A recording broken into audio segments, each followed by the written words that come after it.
Magandang araw mga bata!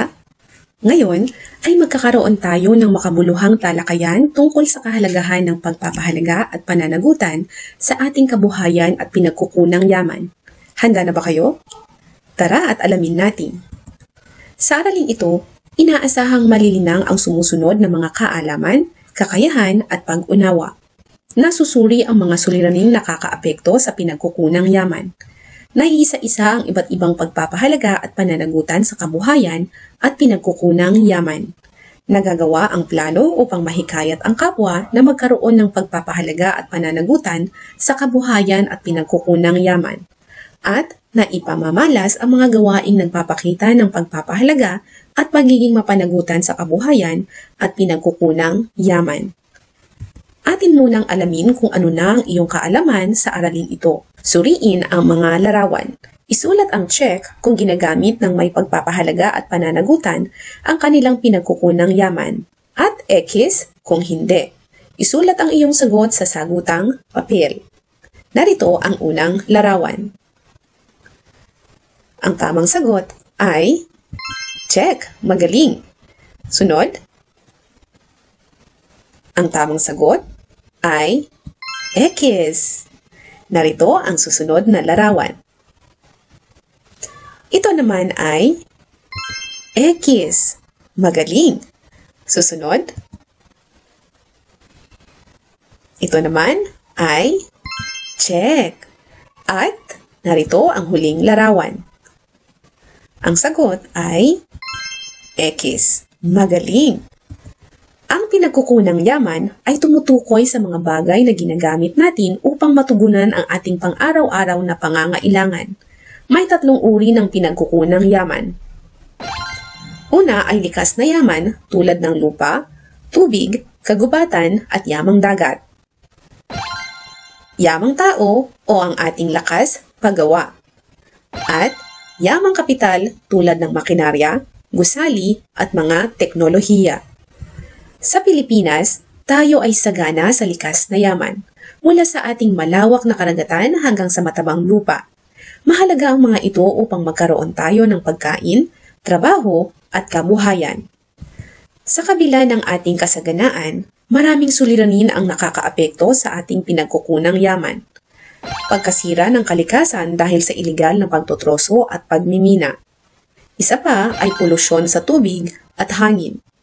At labis na pangingisda na nagdudulot ng pagkaubos ng yamang dagat.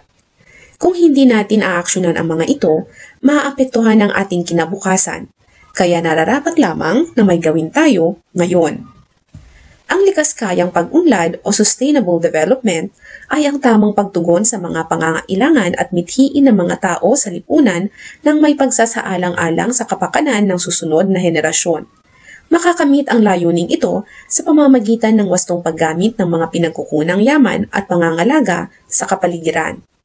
Narito ang ilang paraan ng pangangalaga sa likas na yaman. Una ay magtanim ng mga punong kahoy bilang kapalit ng mga pinutol sa kagubatan. Panatilihing malinis ang kapaligiran. Mahigpit na ipagbawal ang pagkakainin. Wastong paggamit at pagtitipid ng tubig. Pangalagaan ang mga anyong tubig sa paligid. Matutuhan ang simple at responsableng paggamit ng mga material na bagay. Pagbubukod ng mga basura mula sa nabubulok at di nabubulok.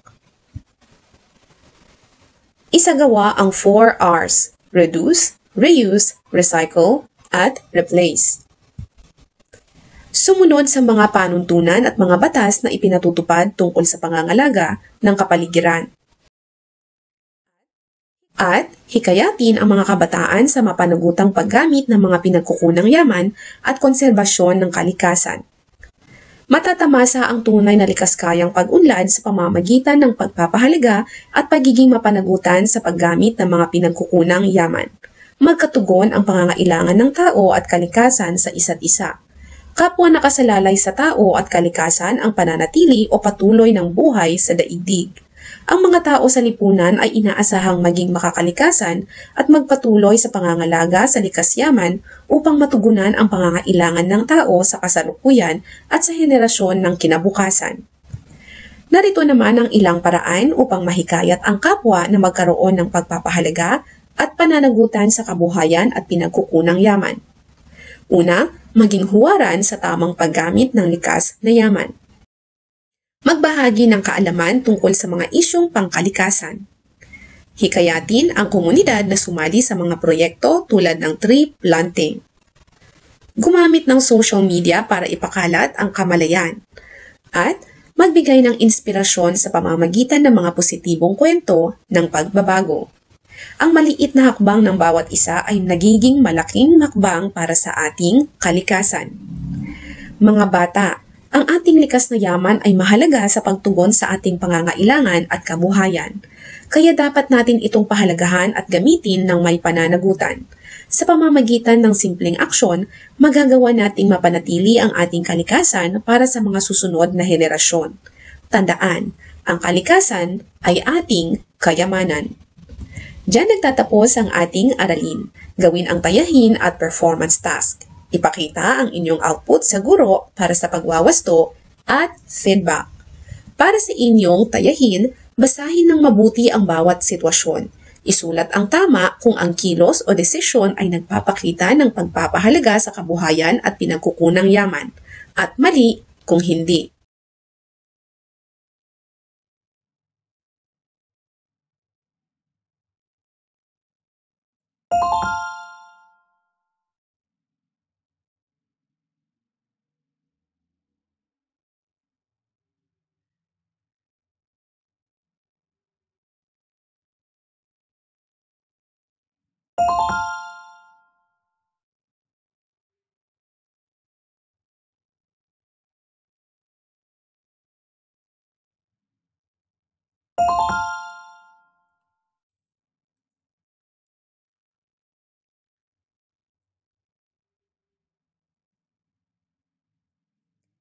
Para naman sa inyong performance task, kayo ay gagawa ng environmental campaign poster. Narito ang mga panuto.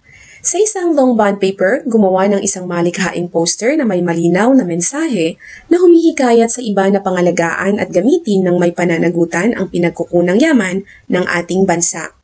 Maaaring gumamit ng recycled materials tulad ng lumang papel, karton, plastic o iba pang bagay na maaari pang gamitin. Pwede rin gumamit ng art materials tulad ng crayons, markers, watercolor o colored paper. Siguraduhing maayos, malinis at kaakit-akit ang disenyo ng iyong poster. Dapat malinaw ang mensahe at madaling maunawaan ng makakakita nito. Narito ang rubric para sa inyong environmental campaign poster.